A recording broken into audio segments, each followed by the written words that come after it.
मुस्लिम राष्ट्रीय मंच के सभी पदाधिकारी कार्यकर्तागण, पुस्तक के लेखक ख्वाजा साहब, उपस्थित सभी विद्वज्जन, माता भगिनी,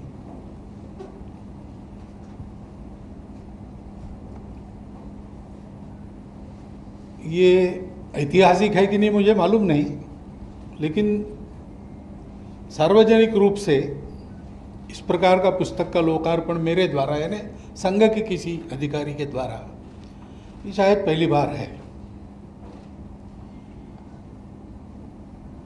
और अटकलें इसकी बहुत लग रही है ऐसा पता चला, इसलिए मैं भाषण के प्रारंभ में ही उन सबको शांत कर देना चाहता हूँ। ये कोई इमेज मेकओवर का एक्सरसाइज नहीं है। पहली बात, संघ क्या है 90 वर्षों से पता है लोगों को, वही संघ है। और संघ को इमेज की कभी परवाह रही नहीं, क्योंकि हमको बाकी कुछ करना नहीं है, सबको जोड़ना है, अच्छा काम करना है, तो रूप बदल के जाने की जरूरत हमको नहीं पड़ती। हम वही है और हमको अपनी इमेज के, क्योंकि हमारा संकल्प सत्य है, इरादा पक्का है, पवित्र है, किसी के विरोध में नहीं, किसी की प्रतिक्रिया में नहीं। तो दुनिया चाहे जो समझे, हम तो अपना काम करते चले जा रहे हैं। और हमको पता है, केवल भरोसा नहीं, मेरे जैसे को तो पता है कि हम जो करेंगे उससे सबका भला होगा, किसी का बुरा नहीं होगा। इसलिए ये कोई इमेज बदलने का एक्सरसाइज नहीं, ये अगले चुनावों के लिए मुसलमानों के वोट पाने का भी प्रयास नहीं है, क्योंकि हम उस राजनीति में नहीं पड़ते। वोट की राजनीति, पार्टी पॉलिटिक्स, इसमें हम लोग नहीं पड़ते। हाँ, हमारी कुछ विचार है राष्ट्र में क्या होना चाहिए, नहीं होना चाहिए, उसके बारे में। और अब एक ताकत बनी है तो वो ठीक हो जाए, इतनी ताकत हम जहाँ लगानी है, चुनाव में भी लगाते हैं, ये बात ज़रूर है। लेकिन हम किसी के पक्षधर हैं इसलिए नहीं, हम राष्ट्रहित के पक्षधर हैं। उसके खिलाफ जाने वाली बात कोई भी करे, हम उसका विरोध करेंगे, और उसके पक्ष में जाने वाली बात कोई भी करे, हम उसका समर्थन करें। हम पार्टी नहीं देखते। इसलिए ये कोई पॉलिटिकल एक्सरसाइज नहीं है, हम पॉलिटिक्स में नहीं पढ़ते। Vote politics, vote bank politics, party politics, इससे हम तय करके हम उसमें जा सकते हैं, हमारी ताकत है, लेकिन हम नहीं जाएंगे, क्योंकि हमने ये तय किया है पहले से, संघ का जन्म हुआ तब से। क्योंकि कुछ काम ऐसे हैं जो राजनीति नहीं कर सकती, कुछ काम ऐसे हैं जो राजनीति बिगाड़ देती है। मनुष्यों को जोड़ने का काम राजनीति से होने वाला नहीं है। राजनीति चाहे तो उस पर असर डाल सकती है, बिगाड़ सकती है, उतनी मात्रा में राजनीति की चिंता लोगों को जोड़ने वालों को करनी पड़ती है। वो कोई भी हो, हम हो या ख्वाजा साहब जोड़ने चले, वो भी, उनको भी चिंता तो करनी पड़ेगी। परंतु राजनीति इस काम का औजार नहीं बन सकती, इस काम को बिगाड़ने का हथियार बन सकती है। और इसलिए ये उसका भी कार्यक्रम नहीं है। ये एक सीधी बात है कि पहली बार ऐसी पहल हुई, और बहुत तर्क के साथ और पूरे भूतकाल का विश्लेषण करते हुए जब ये बात आई कि ये डायलॉग बढ़ना चाहिए, पुस्तक मेरे पास आई, मैंने देखी। मैंने सरसरी देखने के बाद ख्वाजा साहब को कह दिया कि इसका विमोचन मैं करूँगा। बाद में तारीख तय की, तारीख को 3 बार आगे जानी पड़ी कोरोना के कारण, क्योंकि इस पुस्तक में एक प्रामाणिक आह्वान है, एकता का आह्वान है। ख्वाजा साहब ने अभी जो भाषण किया उसमें बहुत सारी बातें आ गई, बिल्कुल साफ साफ आ गई। तो एक दिल से आह्वान है कि भाई हम एक है, हमको एक होना है। राष्ट्र की प्रगति समाज के, संगठित समाज के अस्तित्व के बिना नहीं होती है। संगठित समाज ने आपस में आत्मीयता से जुड़ा हुआ समाज, संगठन यानी कोई एक रचना नहीं है, उस रचना के पीछे जो भाव है ये अपनेपन का होता है। तो हिंदू मुसलमान एकता, हमारा तो विचार ऐसा है कि ये शब्द ही बड़ा भ्रामक है। ये दो है ही नहीं, एकता की बात क्या है? इनको जोड़ना क्या है? ये जुड़े हुए हैं, ये जुड़े हुए हैं। और ये जब मानने लगते हैं कि हम जुड़े हुए नहीं हैं, तब दोनों संकट में पड़ जाते हैं। बात यही हुई है। हम लोग अलग नहीं हैं क्योंकि हमारे देश में ये परंपरा नहीं है कि आपकी पूजा अलग है इसलिए आप अलग हैं। आपने कहा ना, आप निराकार की श्रद्धा रखते हैं, हम निराकार के साथ आकार की भी श्रद्धा रखते हैं। बात ऐसी है कि एक व्यक्ति के नाते मुझे मेरी श्रद्धा एक पर ही रखनी पड़ेगी, हिंदुओं में भी। अगर मैं निराकार मानता हूं तो मैं हिंदुओं के आकार भी नहीं मानूंगा, मेरे अकेले का जब तक प्रश्न। लेकिन मेरे समाज में आकार को मानने वाले लोग हैं, उनका मैं सम्मान करता हूं, उनकी श्रद्धा का आदर करता हूं। उनकी श्रद्धा का आदर करने से मेरी भक्ति पे कोई गड़बड़ नहीं होती। मैंने कहानी सुनी, किस्सा ही है वो, लेकिन सुना है कि हजरत मूसा गुजर रहे थे एक रास्ते से, एक फटेहाल आदमी बैठा था और वो कहता था, भगवान मैं तुमको बुलाने से डरता हूं क्योंकि तुम आओगे उतने दूर से जन्नत से चलकर, तो तुम्हारे पैर दबाने के लिए हाथ तो है, लगाने के लिए तेल मेरे पास नहीं है। ऐसी बहुत सी बातें वो कह रहा है। तो हजरत मूसा गुस्सा हो गए क्योंकि वो भी निराकार की पूजा। तो उन्होंने कहा कि पागल हो गया, तो भगवान ऐसे थोड़ी आता है, कुछ भी अपने मन से, और उस सारे इसको तुम कलंकित कर रहे हो, पागल जैसी बातें कर रहा हो, चुप बैठो। तो उनके दिल में भगवान की आवाज़ उतरी और उसने कहा कि उसको जो कहना है कि तुम्हारा ठीक है, तुम समझते हो ना, वो अपनी समझ से कह रहा है, उसका दिल दुखा के तुम मेरी हस्ती को कलंकित कर रहे हो। इस अर्थ की कहानी मैंने पढ़ी। भारत में ये मानते हैं, हम ये करते आए हैं। इतने देवी देवता है और इतने आ रहे नए नए, पुराने विस्मृत होते चले जा रहे हैं। अब वो रुद्र और इंद्र, इनकी पूजा कहीं होती नहीं, अब नए नए आ गए। ठीक है, जाकी रहे भावना जैसी, प्रभु मुहूर्त तीन देनी देखी तैसी। इसमें झगड़ा करने की बात कौन सी है भाई? हम लोग एक है और हमारी एकता का आधार है, पहली बात है हमारी मातृभूमि। केवल हम इस पर रहते हैं, इस पर जन्मे इसलिए नहीं है, लेकिन ये मातृभूमि हमको हमारा ये स्वभाव देती है। सुजल सुफल मलय ज शीतल, ये रही है परंपरा से। और इसलिए यहां कभी झगड़ा करने की जरूरत नहीं पड़ी। इतना भरपूर ये देती है कि बिना झगड़ा किए हम साथ में रह सकते हैं। ये पुरानी बात थी, आज भी इसकी शक्ति यह है, हम उसका उपयोग नहीं कर रहे। लेकिन आज की हमारी पूरी जनसंख्या को ये भूमि आराम से पाल सकती है। भविष्य में खतरा है, उसको समझ के ठीक करना पड़ेगा, लेकिन अभी भी स्थिति यह है कि ये भूमि हमें पाल सकती है। और इसलिए हमको बाहर जाना नहीं पड़ा। और इसका भूगोल ऐसा है कि पुराने ज़माने में बाहर से किसी का आना मुश्किल है, और आ गए कोई तो आओ भाई, रह जाओ तुम भी, ऐसा हमको रहना पड़ा। तो हमको ये कभी कल्पना नहीं है कि कोई दूसरा है, हमसे अलग है। भाषा वो भी पहले से अलग अलग है। यानी अथर्ववेद उसमें रुचा है, जन्म बिभ्रति बहुधा विवाचसम नाना धर्माणम पृथ्वी में यथोघोषम। अनेक भाषाओं के बोलने वाले, अनेक धर्मों के मानने वाले। ये कोई आज की भाषा नहीं है हमारी। उपनिषदों में कथा है कि एक ज्ञानी व्यक्ति थे, उसके पास 5 लोग गए। एक पृथ्वी की पूजा करता था, एक अग्नि की, एक वायु की। पूछने के लिए गया कि किसका सा है। तो उसने पूछा, आप किसकी पूजा करते हो? उसने कहा अग्नि की। हाँ, इसीलिए तुम्हारा सब कुछ ठीक चल रहा है, तुम्हारा कल्याण है, तुम्हारे घर में समृद्धि है। दूसरे को पूछा, तुम वायु। हाँ, इसीलिए तुम्हारा कल्याण हो रहा है। तुम्हें सबको यही कहा उसने। फिर से ये कंफ्यूज हो गए, सही किसका है? हंसकर उसने कहा कि देखो भाई, तुम अपनी अपनी भावना से जिसकी पूजा करते हो वो एक अंश है। वास्तव में जिस पूर्ण के ये अंग है इनके द्वारा तुमको उसको देखना चाहिए, उसको नहीं देखते इसलिए दूसरों की पूजा को लेकर तुम भ्रम में पड़ जाते हो। ये हमारा देश है, ये हमारी परंपरा है, ये हमारी तहजीब है, और ये हमारे मातृभूमि के कारण मिली है, वो पहला आधार है। और ये परंपरा दूसरा आधार है।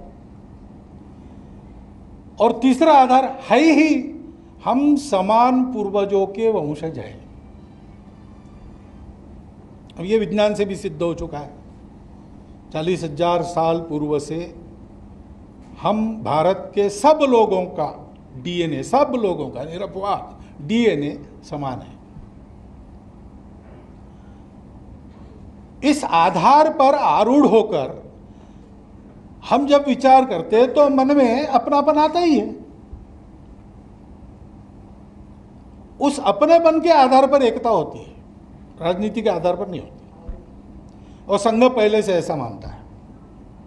खिलाफत आंदोलन के बाद हिंदुत्व का शब्द वगैरह, इतिहास बिल्कुल ठीक बताया आपने। संघ की विचार प्रक्रिया कैसी चली। डॉक्टर हेडगेवार साहब ने कहा कि देखो भाई, हिंदू अपनी दुर्वस्था के लिए अंग्रेजों को, मुसलमानों को दोषी मान रहा है, ये गलत बात है। हाँ, कुछ इतिहास में उपद्रव हुए, उसके कारण नुकसान हुए, बात ठीक है। आज भी हम कह सकते हैं ऐसे उपद्रव हुए, हम दोनों एक दूसरे के बारे में ये कह सकते हैं। लेकिन डॉक्टर हेडगेवार ने कहा कि तुम अपने देश में थे, तुम अपने देश के मालिक थे, तुम्हारी संख्या इतनी है, तुम्हारे पास इतने उच्च विचार है, फिर भी अपने घर में तुम्हारी हालत ये हुई, तुम दूसरों को कैसे दोष लगा सकते हो? तुम में कुछ कमी होगी, उसको सुधारो। संघ का विचार ये है। ये जो संघ के बारे में अपने देश के तथाकथित अल्पसंख्यकों को, तथाकथित में इसलिए कह रहा हूँ कि वो एक ही समाज के, हमारे ही समाज के, हमारे अपने भाई है, ये वास्तविकता है।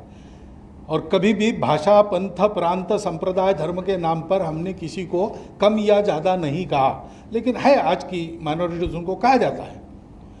लेकिन इन सब लोगों सहित हमारा जो एक समाज है, वो हिंदुओं के देश में हिंदुओं की हालत ये हो गई, इसके कारण ये नहीं है।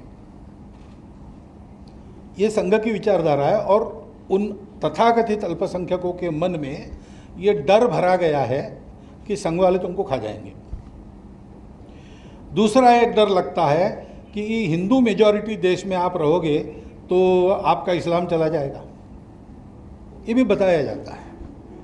अन्य किसी देश में ऐसा होता होगा, मेजॉरिटी माइनॉरिटी होगा, हमारे यहाँ ऐसा नहीं है। हमारे यहाँ जो जो आया है वो आज भी मौजूद है,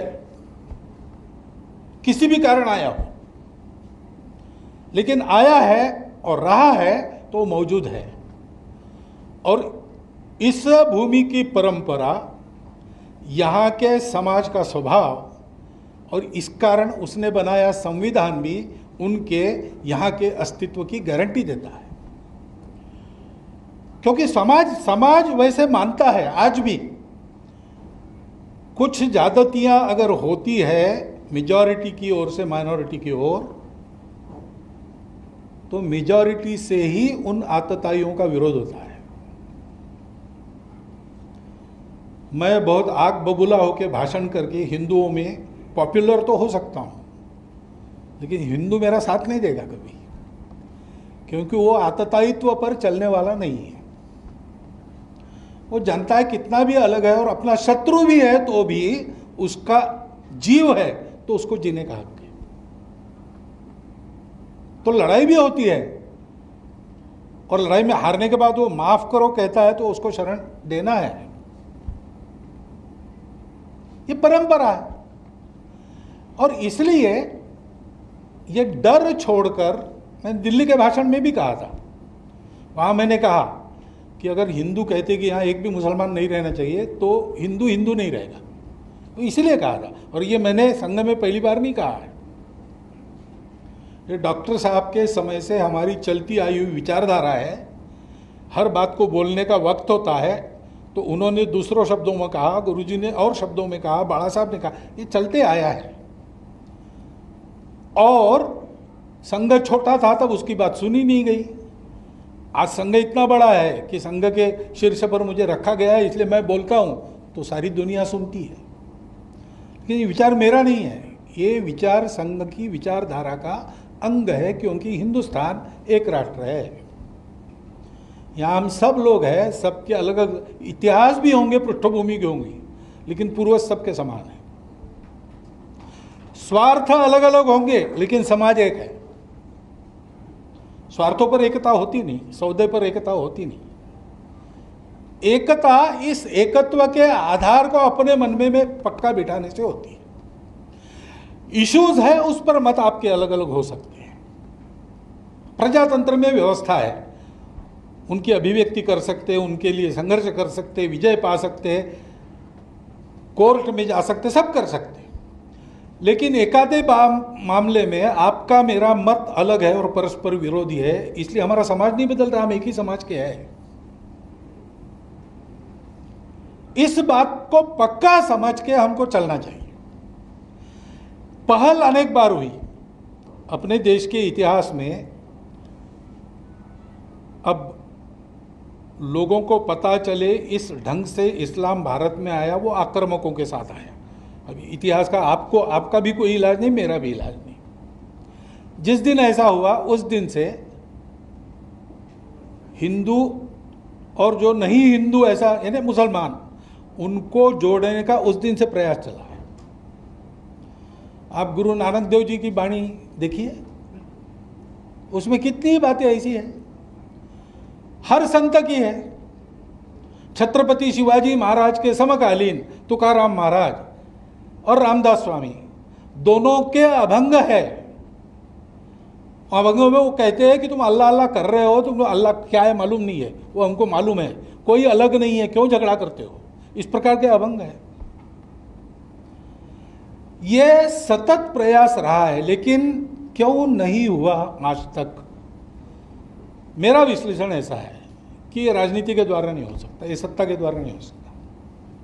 ये तो हम समाज के समझदार लोगों को हौसले के साथ लंबे प्रयास करने के बाद होगा, क्योंकि जो इतिहास दुर्भाग्य से घटा है वो लंबा है, जख्म हुए हैं, उसकी प्रतिक्रिया तीव्र है। सब लोगों को समझदार बनाने के लिए समय लगता है, लेकिन जिनको समझ में आता है उनको डटे रहना चाहिए, उनको आवाज बुलंद करनी चाहिए। इसके खिलाफ अगर इस सारी एकता को बाधा लाने वाली, देश के हित को बाधा लाने वाली बातें होती है, तो हिंदू के विरुद्ध हिंदू खड़ा होता है। लेकिन ऐसा हमको पता नहीं, मैं इतना ही कहता हूं कि ऐसी कोई बात हो गई तो मुस्लिम समाज का समझदार नेतृत्व ऐसे आतताई कृत्यों का निषेध कर रहा है, करता होगा अंदर, मुझे पता नहीं, बाहर नहीं आता है। यह भी एक प्रचार का ही खेल है। जैसे आपको संघ के बारे में और ये जो बताया गया, आप आएंगे अंदर तो आपको दिखेगा कि गलत है।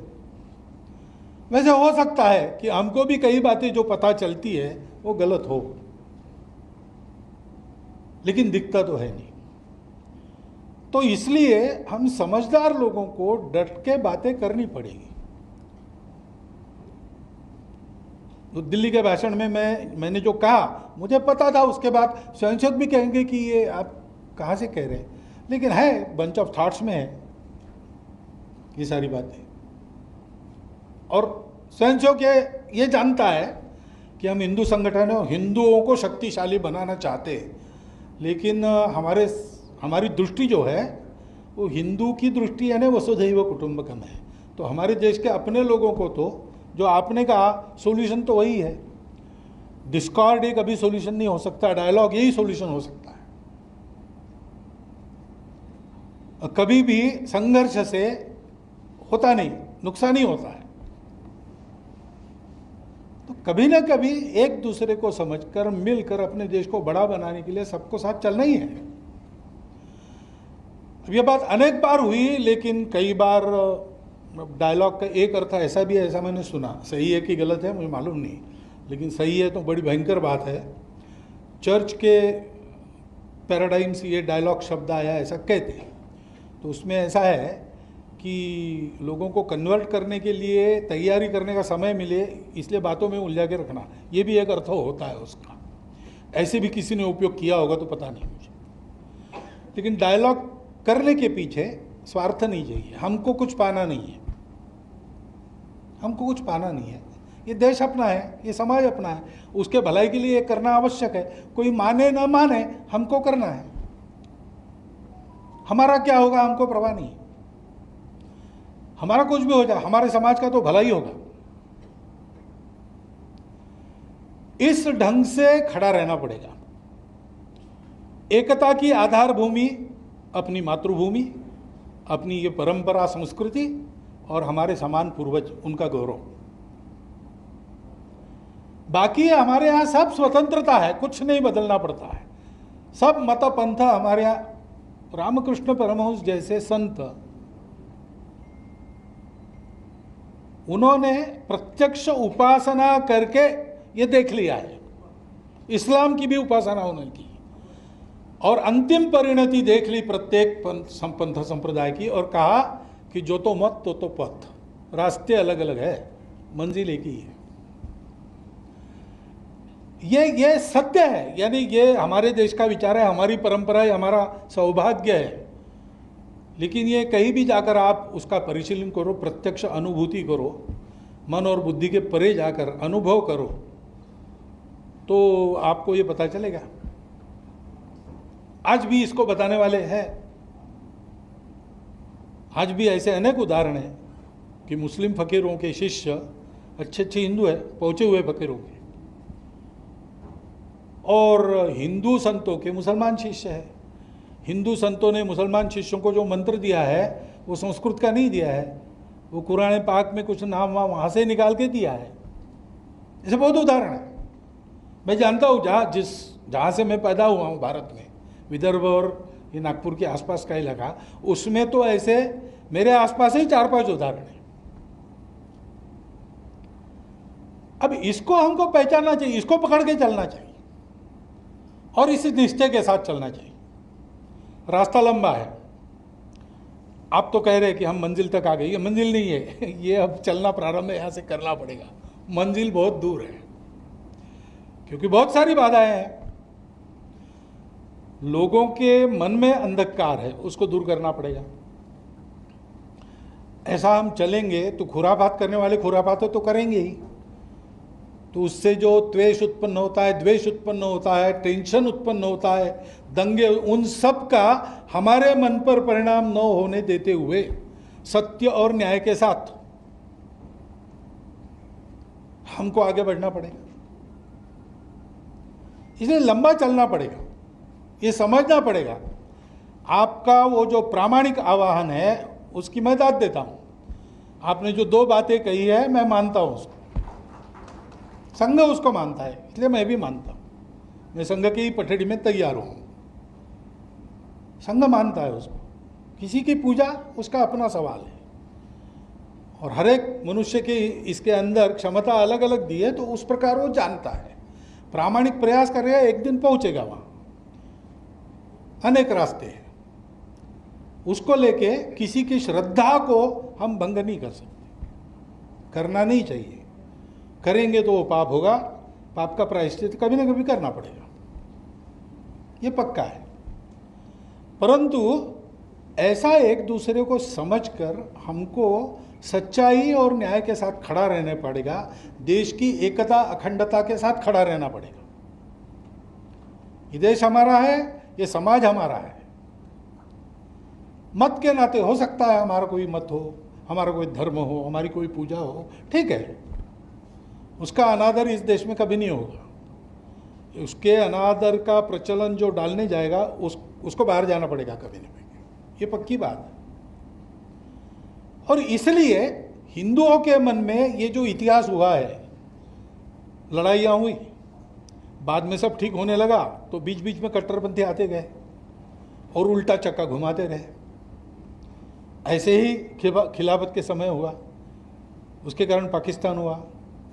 स्वतंत्रता के बाद भी राजनीति के तहत आपको ये बताया जाता है तुम अलग हो, तुम अपनी अलग पहचान छोड़ दोगे। पहचान छोड़ने की ज़रूरत नहीं है भाई, पहनावा वगैरह सारी बातें यहाँ सबकी अलग अलग है, पहले से है, यहाँ मुसलमानों के आने के पहले से है। इसलिए वो सब ठीक रखकर भी हम इस समाज के अंग हो ही सकते, और कहीं नहीं हो सकते, यहां हो सकते।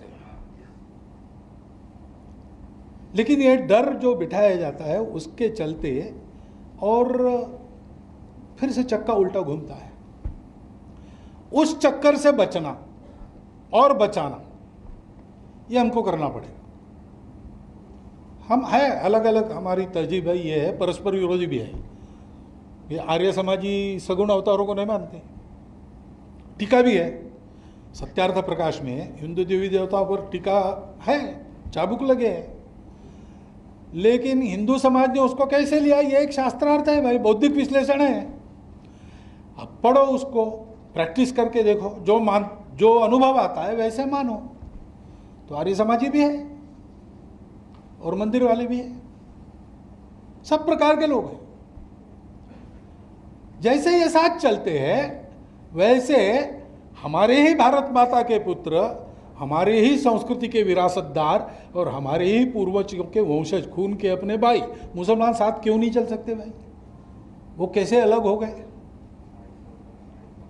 लेकिन इन सब पृष्ठभूमियों के कारण एक अलगाव और अविश्वास पैदा हुआ है। उसकी दूरी हमको पाटते समय समाज के मन से ये सारा हटाना पड़ेगा। और हटाने का मतलब छिपाना नहीं होता है। जो आपने कहा, खरी खरी बात को जैसा है वैसा समझना। इसलिए हम कहते हैं कि हिंदुस्तान हिंदू राष्ट्र है, गौ माता पूज्य है, लेकिन लिंचिंग करने वाले ये हिंदुत्व के खिलाफ जा रहे हैं। वो आतताई है।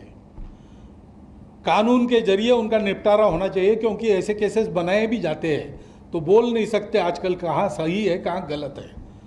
लेकिन कानून को अपना काम करना चाहिए, तहकीकात करनी चाहिए ठीक से, बिना पार्शियलिटी किए सबका न्याय करना चाहिए और दोषी को सजा होनी चाहिए। हमको उसमें कोई गम नहीं। सब मैं कहता हूं सार्वजनिक भाषणों में, मैंने कहा है स्वयं। ये अगर हम करने लगेंगे तो बहुत अच्छी बात होगी। एक बात बिल्कुल सही है आपकी कि आज अगर संघ के नाते हम कोई बात कहते, अब ये बात मैं कह रहा हूं, तो इसकी हिंदू समाज में तो बहुत बड़ी चर्चा होगी। बहुत बड़ा वर्ग है जो इसका समर्थन करेगा, हमको कहेगा कि आपने बहुत अच्छा किया, ये पहल की। ऐसा भी वर्ग है जो खराब नहीं है, अच्छे इंसान है, लेकिन वो कहेंगे कि बस आप भी भोले बन गए। अब ये जरूर कहेगा क्योंकि ठोकने लगी है। वो कहेंगे कि अरे ऐसा कभी हुआ था क्या, ये ऐसा मामला नहीं है, ये आप लोग नहीं समझते। ऐसे भी होंगे, चलेगा, ये शास्त्रार्थ चलेगा। लेकिन एक बात है कि हिंदू समाज की भावना संघ बोलता है। आज स्थिति है क्योंकि नीचे तक हमारे स्वयंसेवक है, समाज क्या सोचता है क्या नहीं हमारे पास आता है, हम उसके अनुसार बताते हैं। उसके अनुसार मैं बता रहा हूँ, हिंदू समाज अपने परंपरा, प्रकृति, बुद्धि, मन के अनुसार चाहता तो है, लेकिन करने की हिम्मत उसकी इसलिए नहीं होती कि ये सब बीच में है।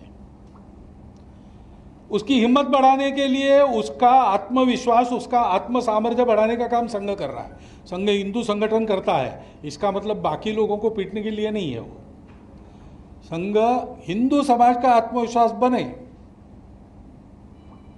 एक ने पूछा कि आप क्या करने जा रहे हैं, बोला क्या होगा इससे, तो बोले इससे तो हिंदू समाज दुर्बल होगा। मैंने बोला कमाल है, एक माइनॉरिटी समाज है मुसलमान नाम का, मैं इस पुस्तक का उद्घाटन कर रहा हूँ, उसमें कोई डरता नहीं, क्या होगा, और तुम मेजॉरिटी समाज के होगे डरते हो, क्या होगा। अब ये ऐसा व्यक्ति एकता नहीं कर सकता जो डरता है। डर के मारे एक होना नहीं है, ये पक्की बात है। आप भी मत डरो, सत्ता आएगी और रहेगी तो भी आप मत डरो। डर से नहीं होती एकता, प्रेम से होती है, एकता अपनेपन से होती है, एकता निस्वार्थ भाव से होती है। कुछ लोग हैं जो ये आर्गुमेंट देते हैं कि हमारी सत्ता थी और जो हमारी प्रजा थी वो आज हम फिर से राज्य करें, ये गलत बात है। अब डेमोक्रेसी है, कोई हिंदू वर्चस्व की बात नहीं कर सकता, कोई मुस्लिम वर्चस्व की बात नहीं कर सकता, भारत वर्चस्व की बात सबको करनी चाहिए। हम जब कहते हैं हिंदुस्तान, हिंदू राष्ट्र, उसका मतलब यही होता है, क्योंकि हिंदू की हमारी व्याख्या तिलक लगाने वाला, स्नान करने वाला, यह पूजा करने वाला ऐसी नहीं है।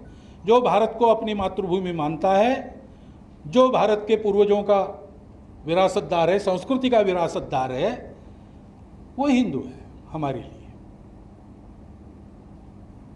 अभी ये कार्यकर्ताओं की बैठक चल रही, उसमें एक दो मुस्लिम, मेरा परिचय नहीं था पहले, उन्होंने परिचय कर दिया कि इतने वर्षों से मैं शाखा में जा रहा हूँ। है हमारे यहाँ, हम लिस्ट नहीं रखते, अलग किसी की नहीं रखते, ब्राह्मण की नहीं रखते, माली की, तेली की, किसी की नहीं रखते, मुसलमान की भी नहीं रखते, लेकिन देश भर में है।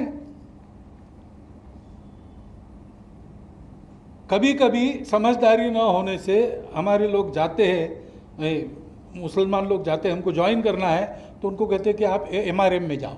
अरे भाई, संघ में ज्वाइन होने के लिए संघ में कोई भी आ सकता है। जो इस पर विश्वास रखता है संघ के लिए हिंदू है, और जो इस पर विश्वास नहीं रखता वो किसी का भक्त हो, वो बड़ी पूजा करता हो रोज, लेकिन वो संघ में जगह नहीं उसको। क्योंकि ये समाज, ये मातृभूमि, ये संस्कृति और ये पूर्वज, ये हिंदुत्व की व्याख्या है हमारे लिए।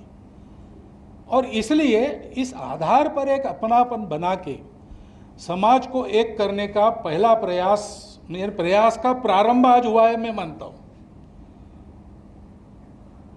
ये पहल आपसे हुई, हमने बिल्कुल स्वाभाविक रूप से उसका प्रतिसाद दिया है, हमको इसमें से पाना नहीं है, क्योंकि हम भी यही सोच रहे थे कि अब हमारी कुछ हैसियत बन गई संघ के नाते। हम अगर 50 साल पहले आते तो आप ऐसा देखते कि ये है कितने, अरे क्या फालतू, तुम हिंदू नहीं बोल रहे हो, तुम संघ वाले हो कितने। आज ऐसा नहीं है, तो इसलिए हमने भी ये प्रयास शुरू किया था। हमारे देवबंद के नदवी साहब मिले थे हमको, तो उन्होंने देखा, वो कोई दूसरी कल्पना करके आए थे मेरे बारे में, संघ वाला हूँ इसलिए, लेकिन उनको थोड़ा अच्छा अलग अनुभव आया। तो उन्होंने कहा ये आप लोग करेंगे? मैंने कहा करेंगे तो करना ही पड़ेगा, हिंदू संगठन होने के बाद क्या है, बाकी जो समाज है वो हमारे लिए हिंदू ही है, वो भी भारत का समाज है, और बिना उसके भारत का भला ऐसा नहीं हो सकता। यानी 20 करोड़ क्या, भारत का एक आदमी अगर अक्षम है, लंगड़ा है, अभावग्रस्त है, तो राष्ट्र का परम वैभव हम तब तक नहीं कह सकते जब तक उसकी सारी और ये बातें दूर न हो। वो परम वैभव है, सर्वेपि सुखिनः सन्तु, सर्वे सन्तु निरामया। तो उन्होंने कहा बहुत सारे पापड़ बेलने पड़ेंगे। मैंने बोला हम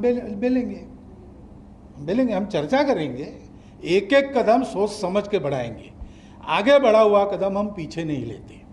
संघ ने कभी ऐसा किया नहीं, जब तक ये ताकत नहीं तब तक कदम नहीं आगे बढ़ाया। तो कई बार ये सुनने को मिलता है आप देर से आए, ठीक है देर से आए लेकिन दुरुस्त आए, और पीछे नहीं जाएंगे।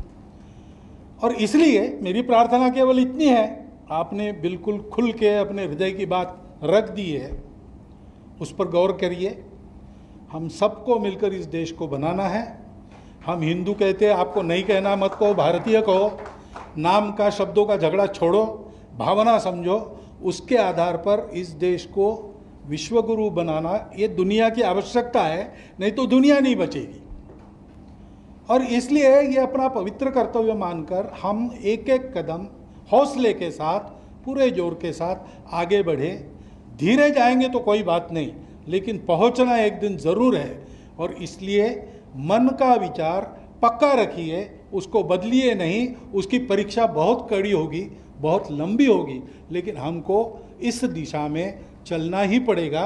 जितना जल्दी प्रारंभ करेंगे उतना कम नुकसान होगा। बस जैसा आपने एक शेर कहा और ये कहा कि वो यहाँ ठीक नहीं है, फिर भी कहता हूँ हाँ, मैं भी एक मेरे ये जो बात रखी मैंने उसके बारे में, वो ठीक है कि नहीं मुझे मालूम नहीं है। हमारे अकोला की विजयादशमी उत्सव में इमरजेंसी के बाद, और आरिफ बेग साहब को हमने अध्यक्ष के नाते बुलाया था, तो उनके भाषण के अंत में उन्होंने कहा था, बड़ा प्यारा लगा, अंजाम बया, हाँ क्या अंदाज़ बया अगरचे बहुत खूब है, मगर शायद कि उतर जाए तेरे दिल में मेरी बात, हिंदुस्तान पाइंदाबाद।